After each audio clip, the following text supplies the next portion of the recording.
Hello Perryton and the Perryton surrounding community. This is Dr. Rick Siewert here in Perryton, and just here to answer a few questions and to visit just a little bit about what we've been going through here in Perryton recently. As usual, just like our flu season is usually a little bit behind what the rest of the country is doing, we're a little bit behind as far as this COVID-19 season goes as well.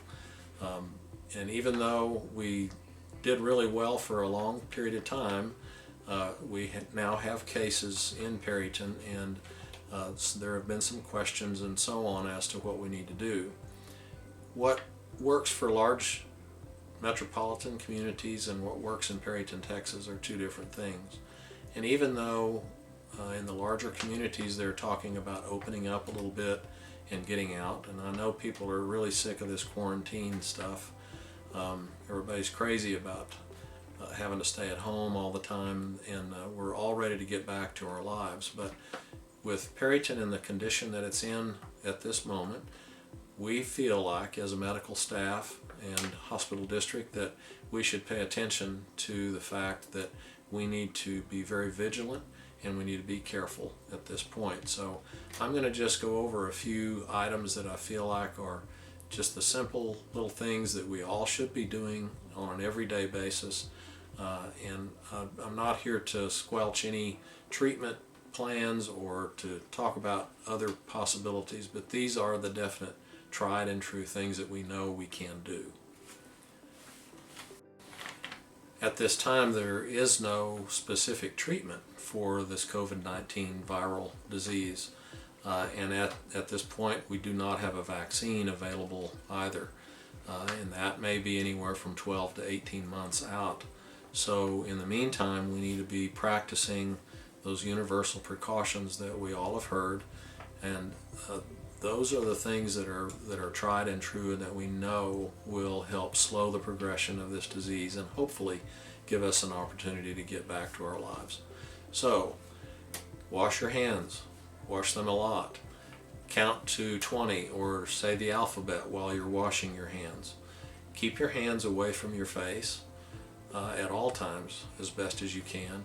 And I think it's probably not unwise to always wear a mask if you're out in the public. And we're going to give you some websites at the end of all of this that you can look at to find out there actually are correct ways of putting a mask on and taking a mask off, or putting gloves on, taking gloves off. Sorry about that.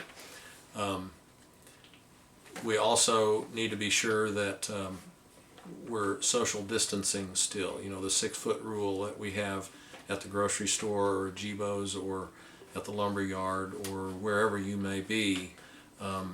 We certainly want to keep that 6-foot rule in effect. Also, staying at home and staying there if you don't have to do anything of necessity, I think is very important as well. Again, I think that just goes back to the fact that we're all so tired of being at home all the time that we're ready to get out and do something, but that may be exactly the wrong thing to do. And I guess the last really important item is if you are sick or you think you're sick, then please contact your family practice provider or call the hospital emergency room and discuss that with them. And they can then direct you as to what the most proper next step would be. There are guidelines that we follow very strictly, and we're trying to be very conservative with tests that are available because we do not have enough tests to test everybody. So we have some guidelines that we're trying to follow as far as doing testing as well.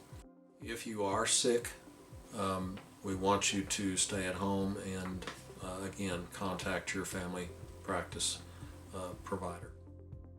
All of the clinics in Perryton and the hospital emergency room, as well as the hospital itself, we have divided up our days so that we do not commingle those that may be sick with those that are not. So all the clinic practices see basically well patients for their follow-up care for things like diabetes or their COPD or hypertension, We see those people in the mornings, and the people that call and make an appointment that may have a fever or cough or something that may sound as though they're sick, we see those people typically in the afternoons. As it's been, honestly, we haven't seen that many patients in the afternoons. And our practices in the afternoon have gone from anywhere from 10 to 25 patients in an afternoon down to somewhere in the range of 2 to 6 patients of a whole afternoon. So it's not like there's a lot of really sick people out there at this time. So don't be afraid to contact your healthcare provider. Visit with whoever picks up the phone and can visit with you about your symptoms, and we will do our best to give you guidance as to what the next natural step would be. At the hospital, we have divided up areas in the hospital where if you come in to the emergency room for care, whatever that may be, we have certain areas of the hospital that are set up dependent upon what your entry chief complaint is. So if you have an illness or an injury, we have areas where we can take care of that, and we do not want you to stay at home in that instance. If you have something that needs to be taken care of, please come to the emergency room and you'll be taken care of. The primary symptoms that we're looking for when we get that phone call or we have that interaction with the patient is usually a history of a fever of 100.4 or more, and that means that it's been taken with a thermometer, not with the back of a hand like my mom always did, and chills, headache, a cough, increasing shortness of breath, are the typical symptoms that we're kind of looking for. The thought process of having traveled or been around someone who has traveled probably still is in effect to some degree, but not as much as it has been in the past. We are now in the middle of our own COVID-19 pandemic, and we do want to take care of the patients of our community, but we want to do that appropriately and safely, and just know that we've been working towards this point for several weeks now, and we are prepared and we're ready to do what we need to do to take care of you. If you have further questions to ask, please send those questions in and we will do our best to try and answer them. And as we said earlier, we're going to post some website pages that you might be able to utilize to find out correct ways of doing things as far as using your personal protective equipment and so on. So until our next visit, we'll talk to you later. Bye.